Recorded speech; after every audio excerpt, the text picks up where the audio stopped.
आज से करीब एक साल पहले बेंगलुरु के रहने वाले एक इंजीनियर जिनका नाम था अतुल सुभाष, उन्होंने कई पेज का लेटर लिखा और अपनी जीवन लीला खत्म कर ली। 24 पेज के लिखे उस लेटर में उन्होंने लिखा था, मेरी अस्थियों का विसर्जन तब तक नहीं होना चाहिए जब तक कि दोषियों को सजा न मिल जाए। अगर इतने सबूत होने के बाद भी कोर्ट दोषियों को बरी करता है तो मेरी अस्थियों को कोर्ट के बाहर ही किसी गटर में फेंक देना चाहिए, ताकि मैं ये जान पाऊं कि इस देश में किसी की जिंदगी की कीमत क्या है। ये बेंगलुरु के एआई इंजीनियर अतुल सुभाष की आखिरी इच्छा थी। 34 साल के अतुल ने 9 दिसंबर 2024 को एक 24 पेज का लेटर लिखा और 1 घंटे 20 मिनट का एक वीडियो रिकॉर्ड किया और अपने घर में ही फांसी लगा ली। आज इस घटना को 1 साल पूरा हो चुका है। ये केस कहां तक पहुंचा और अतुल सुभाष की पत्नी यानी आरोपी निकिता कहां है, बेटा किसके पास है, क्या कभी अतुल सुभाष को इंसाफ मिल पाएगा, जानेंगे आज के इस वीडियो में 1 साल बाद। नमस्कार, मैं हूं देवनाथ पांडे। अतुल सुभाष ने अपनी पत्नी निकिता सिंघानिया और उनकी फैमिली पर परेशान करने, पैसे वसूलने का आरोप लगाया था और आज 1 साल पूरा होने के बाद अतुल सुभाष की अस्थियां आज भी घर में रखी हुई हैं। उसे गंगा में प्रवाहित नहीं की गई। निकिता सिंघानिया, उनकी मां निशा और भाई अनुराग इस वक्त जमानत पर बाहर हैं। निकिता पहले दिल्ली में काम करती थी और अब हरियाणा की एक टेक कंपनी में इस वक्त नौकरी कर रही हैं। अतुल ने जौनपुर फैमिली कोर्ट की एक महिला जज पर भी उस वक्त आरोप लगाया था। उनका भी ट्रांसफर हुआ और फिर अब प्रमोशन हो चुका है। हालांकि अतुल के केस की चार्जशीट दाखिल हो चुकी है, लेकिन इसके बावजूद इस केस की पहली सुनवाई आज तक नहीं हुई। इस केस में कई सवाल हैं, जैसे कि अतुल सुभाष के केस में सबूत होने के बावजूद आरोपियों को जमानत कैसे मिली। दूसरा कि जिस चार्जशीट को 90 दिनों में पेश करना था उसे दाखिल होने में 11 महीने क्यों लगे। इस मामले की सुनवाई क्यों अब तक शुरू नहीं हो पाई। चौथा कि अतुल के बेटे की कस्टडी अब किसे मिलेगी। अतुल के छोटे भाई विकास मोदी इस वक्त देश की राजधानी दिल्ली में नौकरी कर रहे हैं। उनके माता पिता बिहार में हैं। अतुल के उस केस में उनके भाई कहते हैं कि भैया की मौत 9 दिसंबर 2024 को हुई थी। पुलिस उसके आरोपियों को 1 हफ्ते तक उस वक्त नहीं पकड़ पाई थी। 15 दिसंबर को निकिता उसके घर वालों को गिरफ्तार किया गया था और 4 जनवरी को उन्हें जमानत मिल गई थी। बेंगलुरु से लेकर यूपी तक इस केस में जांच चलती रही, लेकिन आरोपियों के खिलाफ आज तक कार्रवाइयां ही नहीं हुई है। नियम के मुताबिक 90 दिन के अंदर चार्जशीट दाखिल हो जानी चाहिए थी, लेकिन इस केस में 11 महीने का वक्त गुजर चुका है, लगभग 1 साल का वक्त गुजर चुका है। 6 नवंबर 2025 को दाखिल की गई याचिका और अगले दिन सबसे अजीब बात हुई कि बेंगलुरु की मजिस्ट्रेट कोर्ट ने केस की पहली सुनवाई की और तारीख सीधे 20 नवंबर 2026 डाल दी, यानी अतुल की मौत के करीब 2 साल के बाद। यह बहुत बड़ा गैप था। उन्होंने कहा कि हमने विरोध किया, सोशल मीडिया पर लोगों ने इस फैसले पर हैरानी दिखाई। विवाद बढ़ा तो बेंगलुरु की कोर्ट ने सुनवाई की नई तारीख 2026 जनवरी कर दी। ये भी बहुत लंबा वक्त था। हमने सोशल मीडिया पर उस वक्त विरोध जारी रखा और इसके बाद कोर्ट ने 5 दिसंबर 2025 को पहली सुनवाई की तारीख तय की। उनके भाई विकास ने कहा कि अतुल के लिए मम्मी, पापा और मैंने यानी उनके भाई ने बिहार से बेंगलुरु और फिर जौनपुर तक की लड़ाई लड़ी। 5 दिसंबर को सीधे कोर्ट पहुंचे तो मालूम चला कि निकिता और उसका परिवार पेशी पर नहीं आया और इसीलिए सुनवाई नहीं हो पाएगी। अतुल ने अपने उस वीडियो में कहा था कि निकिता कोर्ट आती थी तो उसे अपने बेटे को देखने तक नहीं मिलता था। यानी उन्होंने ये भी कहा था कि मेरे मरने के बाद निकिता बच्चे को भी मोहरा बनाकर यह केस लड़ेगी और आखिरकार अतुल की बात सच साबित हो रही है। निकिता के वकील ने कोर्ट को बताया है कि बच्चे का एग्जाम है, इसलिए वो सुनवाई में नहीं आ सकती है। कोर्ट ने उसकी मांग को मान ली और सुनवाई टाल दी। उन्होंने आगे कहा कि एक बार फिर से हम सवाल उठा रहे हैं कि अगर आरोपी 1 नवंबर को नहीं आ सकती तो आरोपी यानी जो निशा सिंघानिया है वो तो आ सकती है, उसका भाई आ सकता है, क्यों कोई नहीं आ रहा है। आरोपी के वकील जो हैं अभी कोई जवाब नहीं दे रहे हैं। इस केस की सुनवाई जनवरी 2026 तक फिलहाल टल गई है। इस केस की तारीखें बढ़ने से परेशान है अब उनके भाई विकास। उन्होंने कहा कि मेरा भाई उस नोट में एक एक सबूत, एक एक वीडियो देकर गया है। उन चीजों की जांच क्यों नहीं हो रही है? अगर जांच हुई भी है तो उसे गुपचुप तरीके से बंद क्यों कर दिया गया? सच लोगों के सामने क्यों नहीं लाया जा रहा?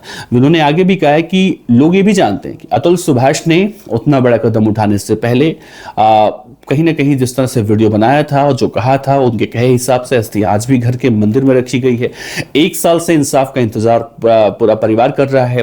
पापा, मम्मी, भाई सब लोग इंतजार कर रहे हैं इंसाफ कब मिलेगा। और उन्होंने कहा कि अतुल की अस्थियों के साथ अब हम सब लोग अपने आप को खत्म कर लेंगे अगर उन्हें इंसाफ नहीं मिलता है। यानी कि जस्टिस इज ड्यू, इंसाफ बाकी है। क्योंकि अतुल ने अपने बारे में कहीं ना कहीं लिखा था कि मेरी पत्नी ने मेरे खिलाफ 9 केस दर्ज करवाए थे। 2022 में हत्या की कोशिश, अननेचुरल सेक्स का एक मामला था। हालांकि बाद में उसने ये सब केस वापस लिया था और बाकी जो बातें होती हैं, दहेज प्रताड़ना, तलाक और मेंटेनेंस के कई मामले थे जो जिला कोर्ट और हाई कोर्ट में उस वक्त चल रहे थे। अतुल ने यूपी के जौनपुर कोर्ट में प्रिंसिपल फैमिली जज पत्नी निकिता सिंघानिया, साले अनुराग सिंघानिया, सास निशा सिंघानिया और पत्नी के चाचा सुशील सिंघानिया पर उस वक्त गंभीर आरोप लगाए थे। जौनपुर कोर्ट में काम करने वाले पेशकार एक है, उन पर भी घूस लेने का आरोप लगाया। उस नोट में सुनवाई के दौरान बातचीत का ब्यौरा भी लिखा था। उन्होंने ये भी कहा था कि कैसे कोर्ट में ही उनकी पत्नी ने उन्हें खुदकुशी के लिए उकसाया था कि जाके कहीं मर क्यों नहीं जाते। उनके मुताबिक उन्होंने कहा था कि पत्नी केस को सेटल करने के लिए 1 करोड़ रुपए पहले मांगती है, बाद में वो पैसा 3 करोड़ हो जाता है।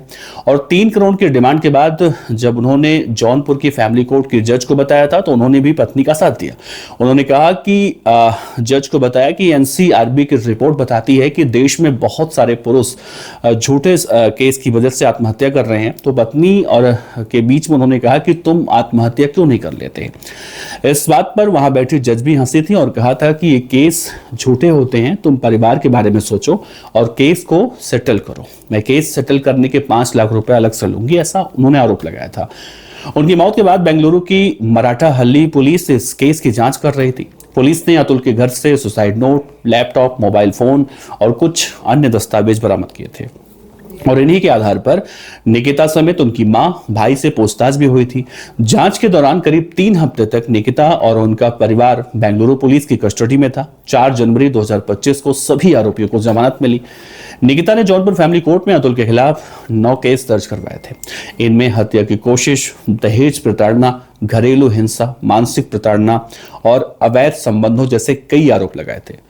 इस मामले की सुनवाई जौनपुर कोर्ट में चल रही थी और इसी दौरान अतुल सुभाष ने बेंगलुरु में सुसाइड कर लिया।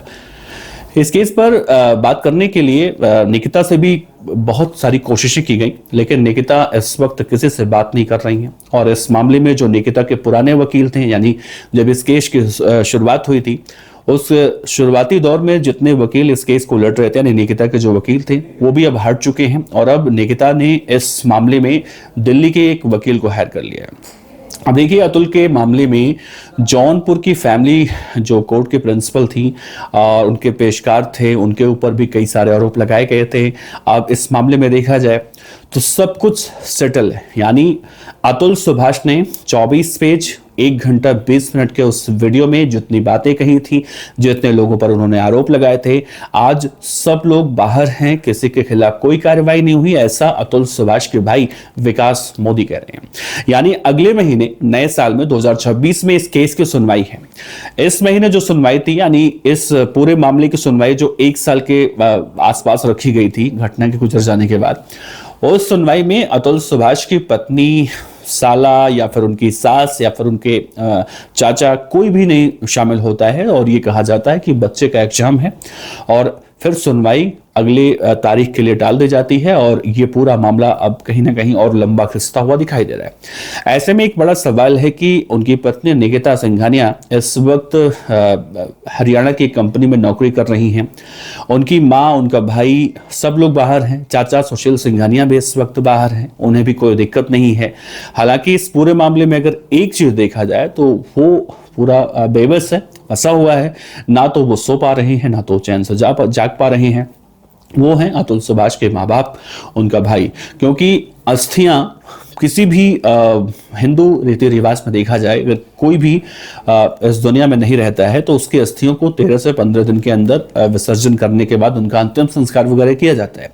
लेकिन आज भी अतुल सुभाष की अस्थियां घर के बने मंदिर में रखी गई हैं और जैसा उन्होंने अपने सुसाइड नोट में जिक्र किया था कि अगर मुझे इंसाफ नहीं मिलता है तो मेरी अस्थियों को कोर्ट के बाहर नाले में फेंक देना, ताकि मैं देख सकूं कि हिंदुस्तान के अंदर पुरुष होना कितना बड़ा गुनाह है।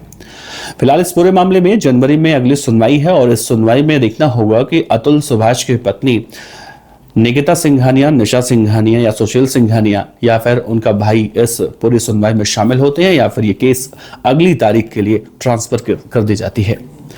इस बारे में आपका क्या कहना है जरूर बताइएगा। आपका बहुत बहुत शुक्रिया। नमस्कार।